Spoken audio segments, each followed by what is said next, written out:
What's going on, Lions fans? Welcome to the Pride of Detroit YouTube channel, your go-to place for all things Lions related. We're talking about Lions news, updates, analysis, and so much more. If that's what you're interested in, you are definitely in the right place. My name is Miko. I am the lead content creator over here at the POD YouTube channel. And today we are going to be having a conversation about some of the biggest news to come out of the Detroit Lions win over the Dallas Cowboys.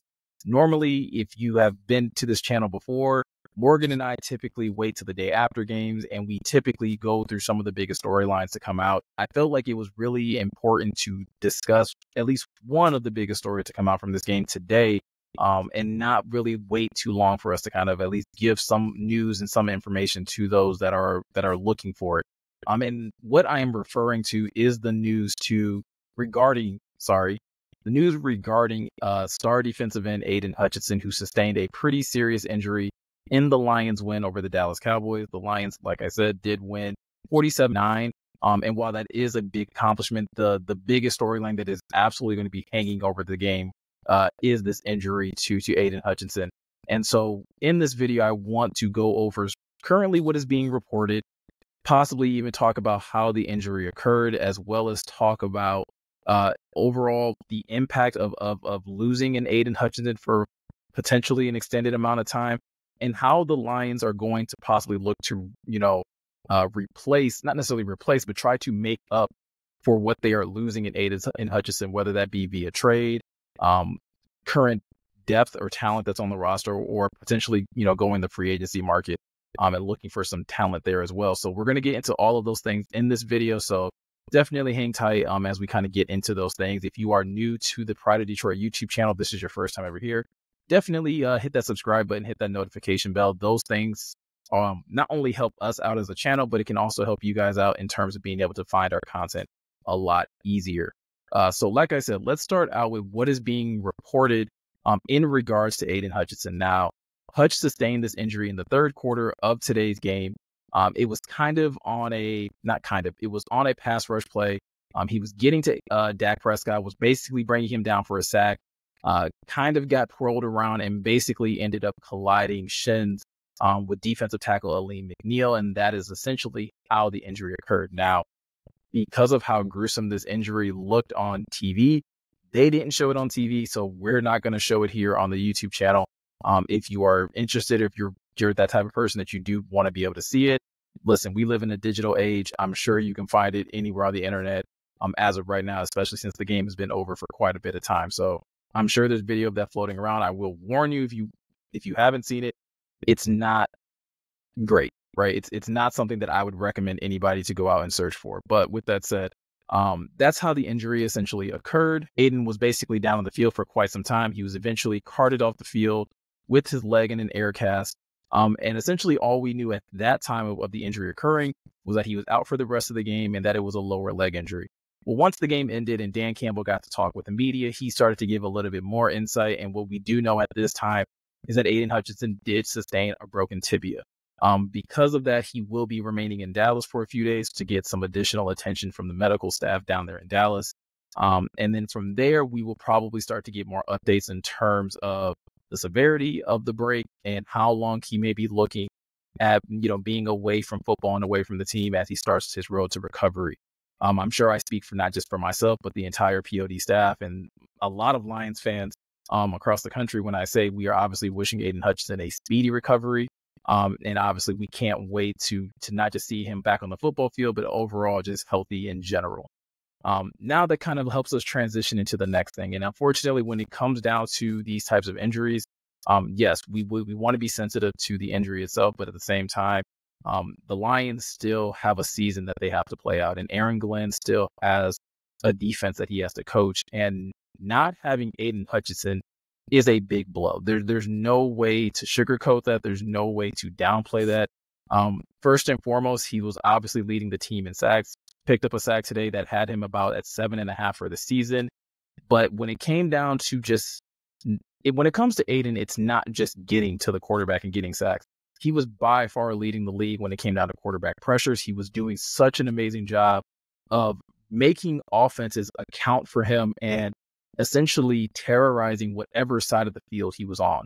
And that is something that if you've been a football fan, you know, having a pass rusher of that caliber is such a big deal for your defense, because essentially, if you know that one player on your defense is going to command two offensive linemen or even an offensive lineman and a tight end, that means that you have one-on-one somewhere. And that's not to downplay the talent that the Lions have on this defense, because like I said, I'll get to it in a little bit, but they do have some talent. When you start talking about Aleem McNeil, DJ Reader, Levi Onwuzurike, Josh Pascal, like those guys have been playing well, but having an Aidan Hutchinson really makes their job easier. And not just the defensive line, but the linebackers' jobs easier. It makes the secondary's job easier because they know they have a guy up front that's really pushing the pocket and speeding up the internal clock of these opposing quarterbacks. So there's no way to say that this is not a serious blow to Aaron Glenn's defense. And it's definitely going to alter at least some things in how they go about simulating pressure and things like that. I don't want to speculate too much because we don't know how that's going to look as of yet. We know first and foremost that a Dan Campbell-led team is just that. It's a team. It's not just, they don't put so much pressure on one guy. But again, being realistic, and us as Lions fans, we know there is a great deal of impact that Aidan Hutchinson brings when he's on the football field. So he's clearly going to be missed, not just, again, as you know, his teammates love him, but he's going to be missed in terms of his impact on the football field.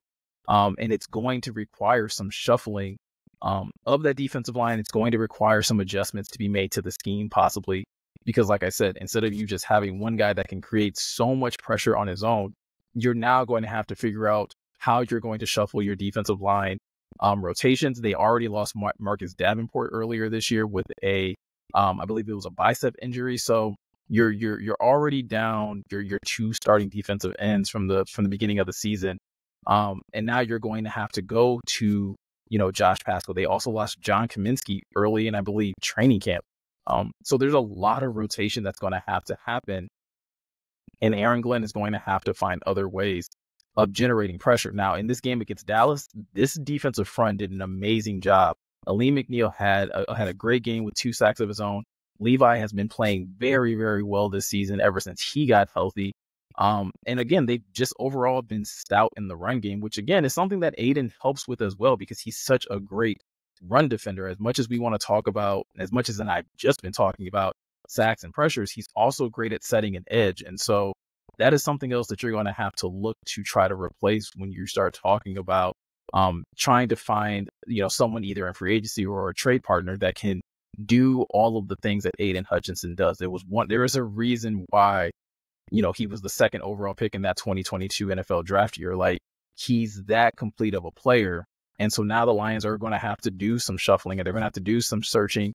And Brad Holmes and his front office are really going to have to figure out, in conjunction with Dan Campbell and Aaron Glenn, what is the best course of action to make sure that this defense doesn't take a step back, because they've already been playing so well. Holding Dak and this offense to 9 points is something that should not be overlooked in the least bit. And so, yeah, it's going to be interesting to see how they go about, you know, addressing that. And that kind of leads us into that third aspect of it, is what do the Lions do and how do they go about, you know, finding, I don't want to say a replacement, but that's just the word that's coming to mind right now. Like, right, how do they find someone else to fill the shoes or fill the role that Aidan Hutchinson currently had on this roster? Now, let's be honest, as fans, the first thing we start doing when we see something like this happen, or we know there's a void, is we start thinking about every disgruntled defensive end or every defensive end that's in a contract year, and we're immediately going to say, hey, go out and get this guy.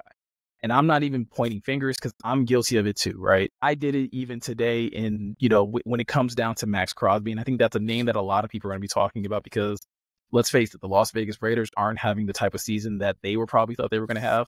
They have some disgruntled players in Devontae Adams. It also looks like Max Crosby might be one of those disgruntled players as well, based on a video that came out and just how he was behaving on the sidelines in today's game. So it's reasonable to expect fans to do that we're going to do that, right? We're going to go around and we're going to see, okay, should the Lions, or we're going to at least lobby for the Lions to go out and trade for someone like Max Crosby, or go out and trade for a Josh Allen, or, see what it would take to get X team to give up this pass rusher. I know Hassan Reddick is probably going to be another big name that probably gets thrown out in terms of an edge rusher that could be available. All of this makes sense in terms of how we look at things as fans, right? We just want another quality player so that this defense doesn't take a step back. I would implore all of us to also take a step back and realize and evaluate and try to remember how Brad Holmes and this this front office has carried itself in the 4 years that he's been here. They have yet to ever make a big splashy trade in the middle of the season, no matter who that injury has come to. Now, obviously, they've never lost anyone nearly as important as Aidan Hutchinson is to this defense, but I would be surprised, pleasantly surprised, but I would be surprised if they all of a sudden, because Hutch is down, go out and try to make this big splash in the trade market. I think, again, if Max Crosby is unhappy, I do think you should kick the tires on him. I do think Brad Holmes and his staff may kick the tires on Hassan Reddick and see what it is that he is looking for and what it would take to get him, from the New York Jets to Detroit. There are a number of names that we could probably throw out, and I can more than not guarantee, but I would bet that Brad Holmes and his staff are at least going to kick the tires on everyone. That is the quality of GM that he is. He always has kind of pointed out that we kick the tires on everyone. We hear someone is available. We hear someone is looking to be traded. We always reach out and see what that is currently looking like and what type of deal, those opposing teams are looking for. But just because the Lions don't pull the trigger on any of those deals, if Max Crosby doesn't end up in Detroit, that doesn't mean that the Lions didn't look into it. That doesn't mean that they just thought that, that there was nothing that they could do. I am more so of the belief that the Lions will probably do what they've always done, which is first look internally. They're going to look at their practice squad. They're going to look at the players that they've been currently developing on this roster, because they look at their practice squad as an extension of this roster, and they're going to start there first. They're going to see who can we call up, who could be, someone that we could put in a heavier rotation, who is going to take more snaps. Someone like Levi and Josh Pascal might start playing more edge on a consistent down by down basis, and you start looking for other players on your practice squad that can just rotate. That is probably where they're going to start. The next place they're probably going to go is the free agency market. They're probably going to see, okay, what kind of vets are out there currently on the market? Who can we possibly, sign, put onto our practice squad initially, test them out for a few days, see what their athleticism is at, and see if they're in game shape, and then possibly call them up. The last thing that I think they'll do, and I know it's the thing that we all want them to do, is make that trade. And I think, again, it's always going to come down to, does the deal make sense? As great as it would be to have a guy like Max Crosby, or to have a guy like Hassan Reddick, or to have a guy like Josh Allen, we also have to remember those players come with contracts, and those contracts have to be able to fit into what the Lions currently have, because they're currently getting to that point in their tenure when they're starting to have to pay guys. They paid Penei Sewell this offseason. They paid Amon-Ra St. Brown. They paid Jared Goff. They just paid David Montgomery. There are other players that they're going to have to pay as well. And so it's not as simple, again, as just pulling the trigger on a big name. They're going to have, there's contracts that are involved as well. So that is kind of how I see this playing out when it comes down to them trying to replace and at least try to keep this defense afloat when it comes down to Aidan Hutchinson being out. I think they'll start with, like I said, they'll start giving some of these guys like Josh Pascal and Levi Onwuzurike more snaps at the edge position. We're probably going to see some practice squad elevations.